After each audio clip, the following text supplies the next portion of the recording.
दोस्तों, लखनऊ के city hospital में मधु अपने केबिन में बैठी होती है। तभी कुछ लोग भागे भागे आते हैं और केबिन में हाथ जोड़कर बोलने लगते हैं कि डॉक्टर साहब, मेरे मरीज को बचा लीजिए डॉक्टर साहब, नहीं तो वो मर जाएगा डॉक्टर साहब। मधु कहती है कि आप लोग शांत हो जाइए और शांतिपूर्वक बताइए क्या बात है।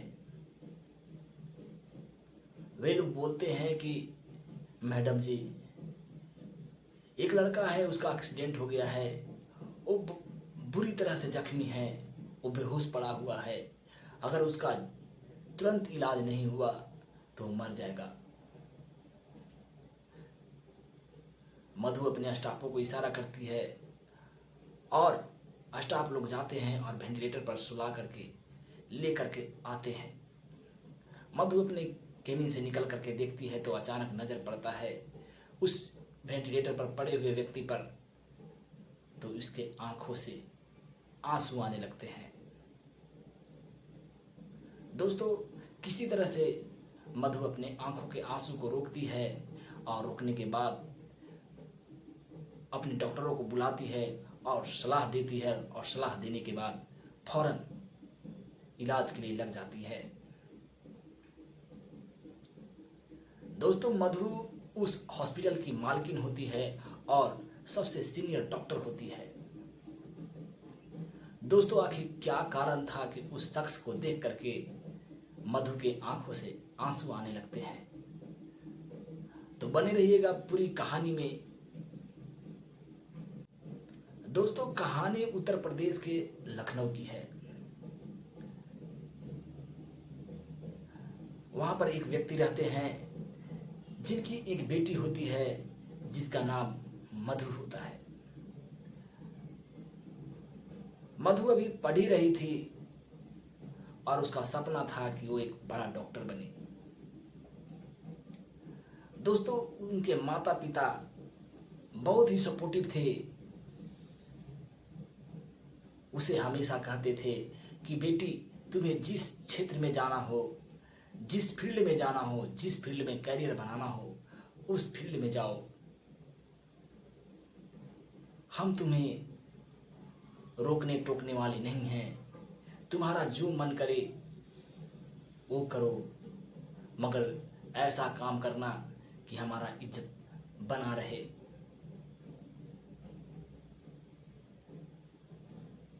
बेटी, तू जब भी कोई काम करना तो सोच समझ करके करना, क्योंकि इस जमाने में जब कोई भी अच्छे कदम पर चलता है तो ढेर सारे दोस्त ऐसे मिल जाते हैं कि उसे गलत रास्ते पर लेकर चले जाते हैं। दोस्तों, ये सारी बातें मधु समझ चुकी थी कि हमारे पिताजी क्या बोल रहे हैं।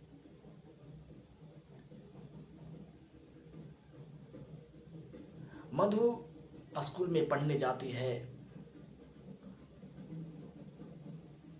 जिस स्कूल में वो जाती है उसी स्कूल में एक राहुल नाम का लड़का होता है। वो लड़का भी पढ़ने में बहुत तेज तर्रार होता है। मधु सुंदर के साथ साथ पढ़ने में भी होशियार थी। दोनों को बातचीत होते हैं, धीरे धीरे नजदीकियां बढ़ने लगती है और दोनों में प्यार हो जाता है। मधु राहुल को चाहने लगता है और राहुल मधु को चाहने लगते हैं। दोनों जब भी कोई टाइम मिलता तो बैठकर बातें करते, कभी मौका निकाल करके शाम को घूमने चले जाते, कभी पार्क में बैठते, कभी किसी रेस्टोरेंट में जा करके टाइम व्यतीत करते। धीरे धीरे ये बात की पता मधु के पिताजी को चल जाता है। मधु के पिताजी सोचते हैं कि अब तो कुछ करना पड़ेगा, नहीं तो ये ऐसा एज है कि ना चाहते हुए भी गलत काम कर बैठेंगे। दोस्तों, मधु का एज 12वीं पास की थी। 12वीं पास करके वे कॉलेज में एडमिशन ही कराई थी। और कॉलेज में ही राहुल राहुल भी आ गया था और दोनों में स्कूल के साथ साथ कॉलेज में भी दोनों एक साथ पढ़ते और कभी पार्क तो कभी होटल में जाते थे। दोस्तों, मधु के पिताजी सोचते हैं कि अब कुछ तो करना जरूरी पड़ेगा, नहीं तो क्या पता कब क्या हो जाए।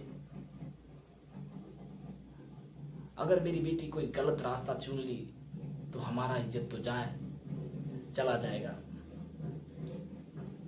दोस्तों, मधु के पिता जब मधु कॉलेज से लौट करके आती है तो कहते हैं कि बेटी, अब हम सोच रहे हैं कि तुम्हारी शादी कर लेते तो अच्छा होता, क्योंकि हम दिन पर दिन बूढ़े होते जा रहे हैं।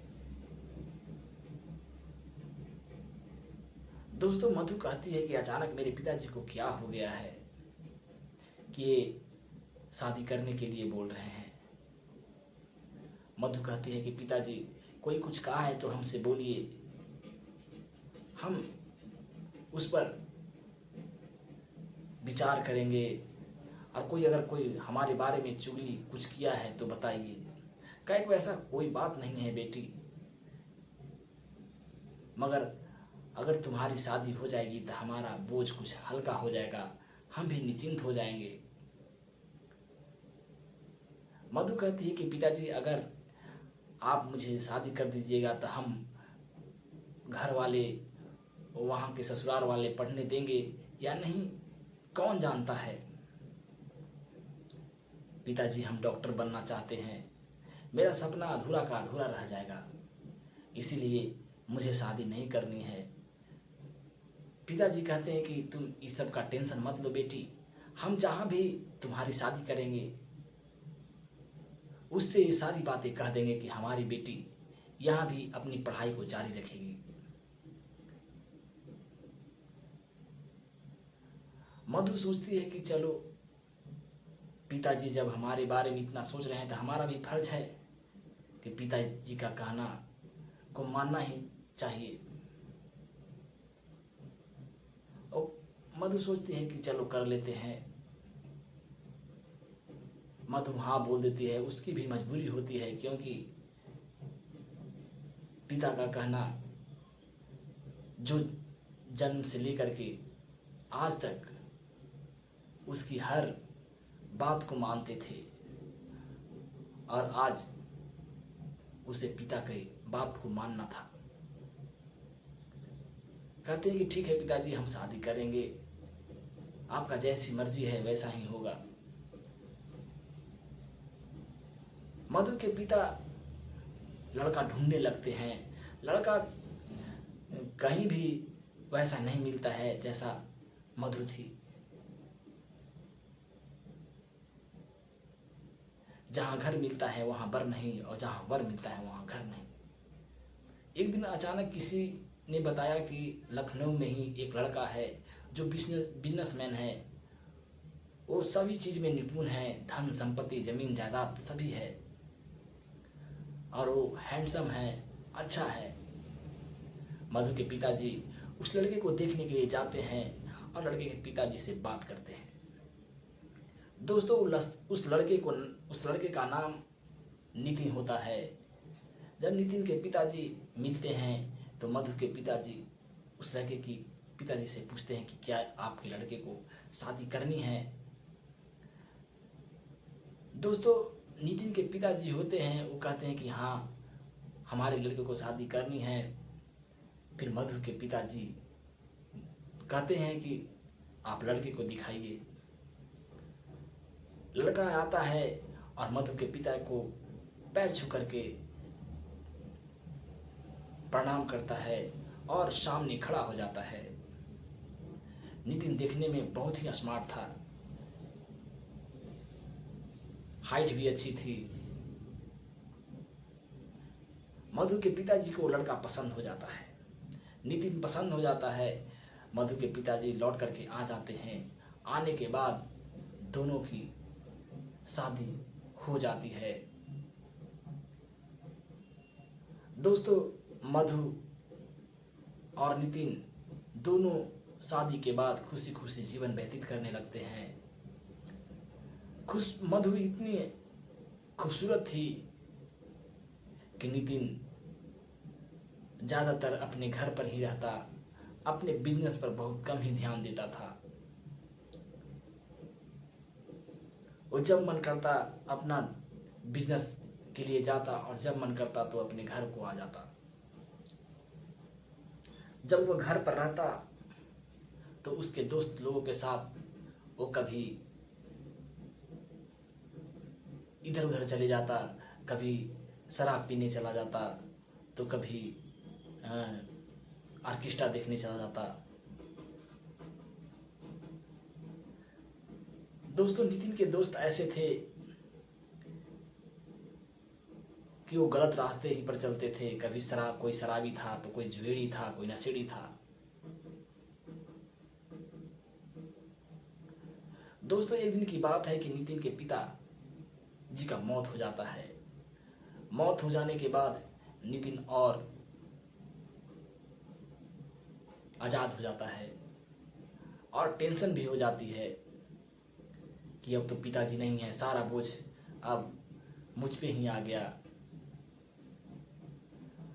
दोस्तों, नितिन टेंशन में और शराब पीने लगता है। नितिन इतना शराब अब पीने लगा था कि जब भी वो अपने घर पर आता तो बेखबर जहां मन तहां उलट जाता था, जहां मन तहां सो जाता था।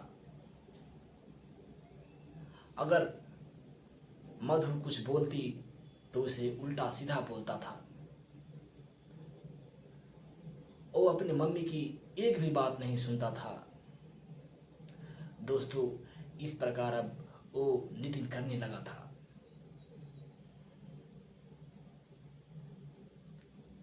धीरे धीरे वो अपना सारा बिजनेस चौपट कर देता है। उसके दोस्त लोग उसे हमेशा बुलाने आते हैं।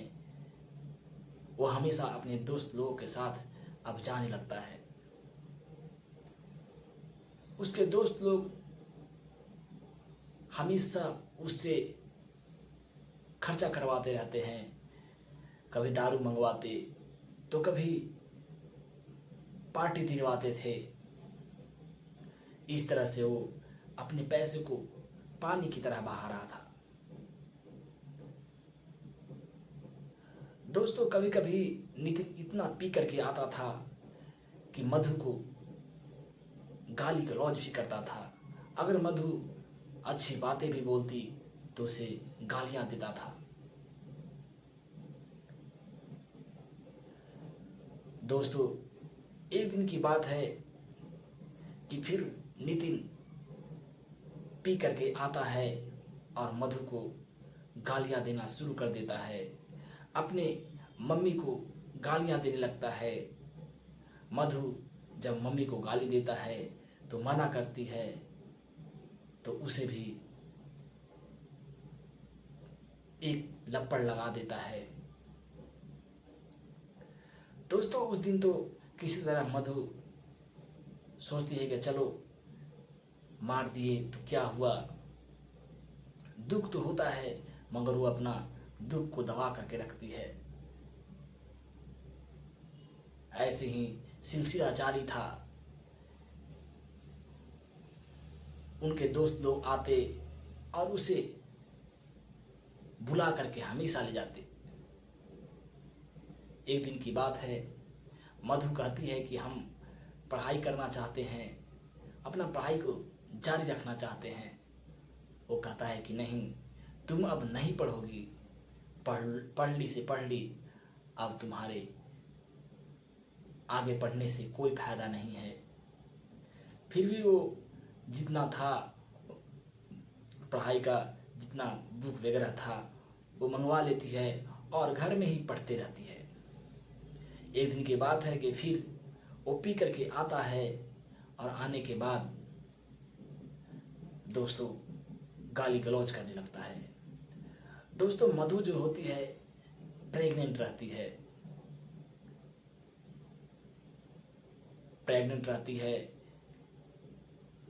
तो पी करके आने के बाद गाली गलौज करते रहता है। तो मधु माना करती है, रोकती है, टोकती है, तो उठता है और सीधे उसके पेट पर एक लात मार देता है।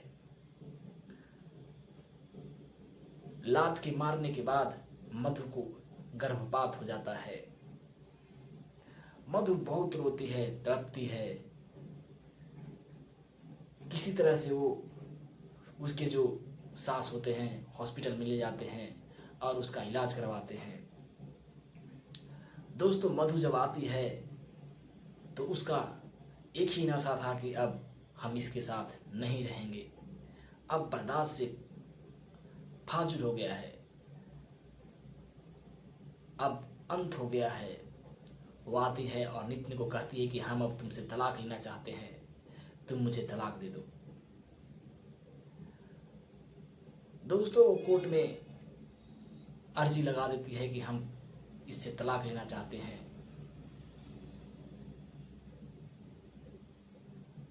और अपने घर वाले को ये सारा बात बताती है तो घर वाले भी तलाक के लिए राजी हो जाते हैं। कौन बाप चाहेगा कि अपने बेटी को किसी बेवड़े के साथ रख दे। दोस्तों, अर्जी कबूल हो जाती है, तलाक के सभी कागजात बन जाते हैं।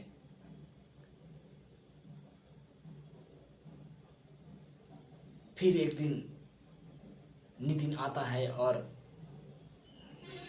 मधु को बोलने लगता है कि देखो, ऐसा तुम नहीं करो, अब हम कुछ भी नहीं करेंगे, अब एक बूंद भी, एक कतरा भी शराब का नहीं पिएंगे, हाथ तक नहीं लगाएंगे, मगर तुम तलाक मत लो।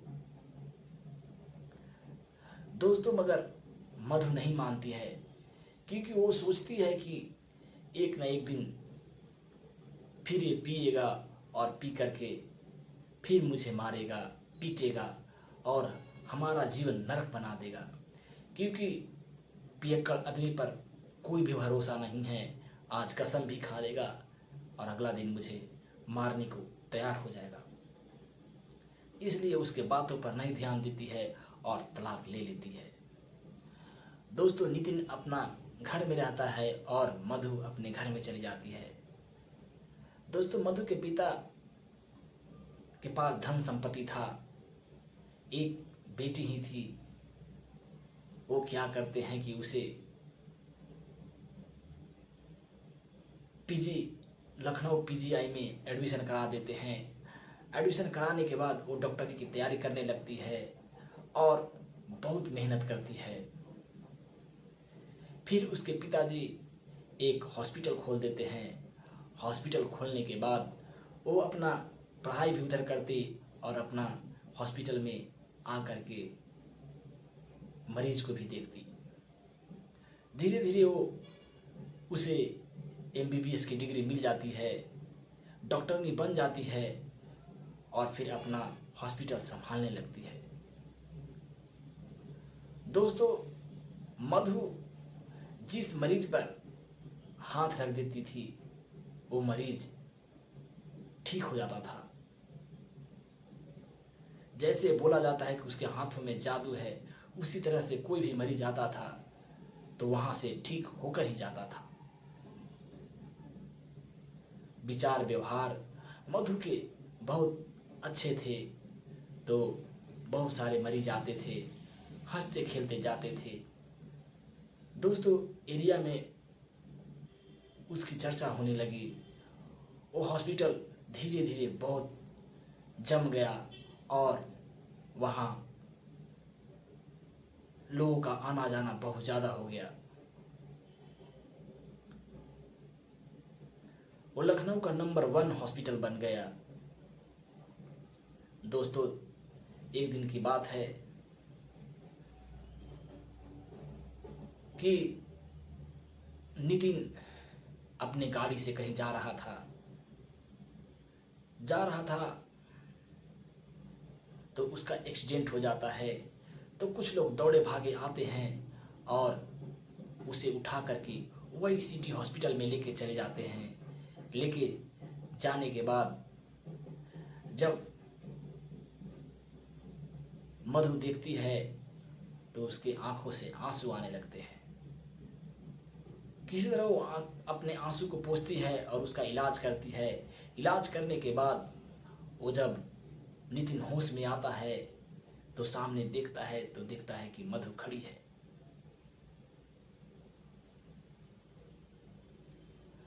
नितिन ठक हो जाता है, फिर भी मधु मुस्कुराती है और बोलती है कि तुम्हारा तबीयत अब कैसी है। नितिन बोलता है कि मेरी तबीयत अब बहुत अच्छी है, मगर तुम यहाँ क्या कर रही हो। दोस्तों, मधु बोलती है कि मैं यहाँ तुम्हारा इलाज कर रहा हूँ, मैं यहाँ पर डॉक्टर के रूप में हूँ, मगर तुम बताओ तुम्हारा हाल कैसा है और तुम इस हालत में कैसे आ गए, आखिर तुम्हें क्या हुआ, कैसे एक्सीडेंट हुआ। नितिन बताने लगता है कि तुम्हारे जाने के बाद मैंने शराब की एक कतरा तक नहीं पी,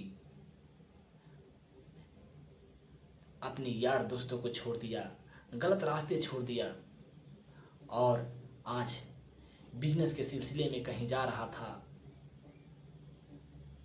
तो मेरी आंख झप गई और झप जाने के कारण मेरा एक्सीडेंट हो गया। फिर उसके बाद मुझे पता नहीं चला, किसी व्यक्ति ने मेरी मोबाइल को उठा लिया और मेरे घर वालों को फ़ोन किया और मेरे घर वाले यहाँ तुम्हारे पास लेकर के आ गए। दोस्तों, नितिन कहता है कि जो हुआ सो हुआ, मगर अब तुम मेरे साथ चलो, मैं तुम्हारे साथ में रहना चाहता हूँ। मधु कहती है कि नहीं, हम तुम्हारे साथ अब नहीं जाएंगे,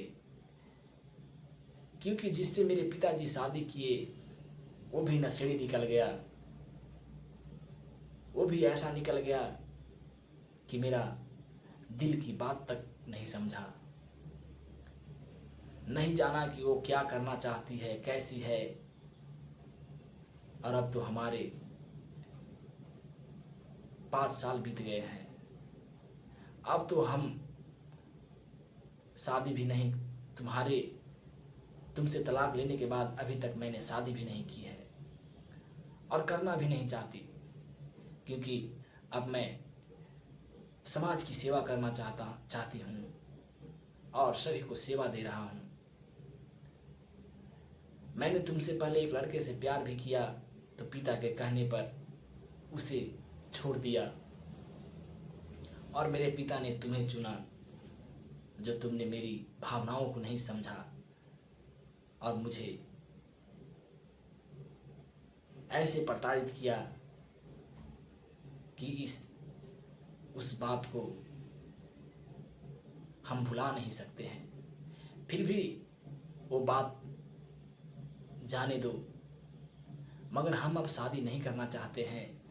तुम जिस तरह से हो आए थे, अगर कुछ मिनट अगर तुम्हारा इलाज नहीं होता तो आज तुम्हारे साथ क्या होता कोई नहीं बता सकता है। तुमने शराब छोड़ दी है, यही बहुत बड़ी बात है, और अब शराब पीना भी नहीं। जाओ और जा करके अपना नई जीवन को शुरुआत करो। हम यहीं पर अपना सेवा करते रहेंगे, मगर अब शादी हम नहीं करेंगे और नहीं तुम्हारे साथ जाएंगे। दोस्तों, वहाँ से नितिन अपने घर को चला आता है और वहाँ हॉस्पिटल में मधु अपने कैबिन में चली जाती है। दोस्तों, उधर सिटी हॉस्पिटल बहुत ही चर्चित हो गया और इधर नितिन का बिजनेस धीरे धीरे अब डेवलप करने लगा। दोनों अपने अपने जगह पर खुश रहने लगे। दोस्तों, ये कहानी आपको कैसी लगी आप कमेंट बॉक्स में ज़रूर बताइएगा। फिर मिलेंगे अगले वीडियो में, तब तक के लिए जय हिंद।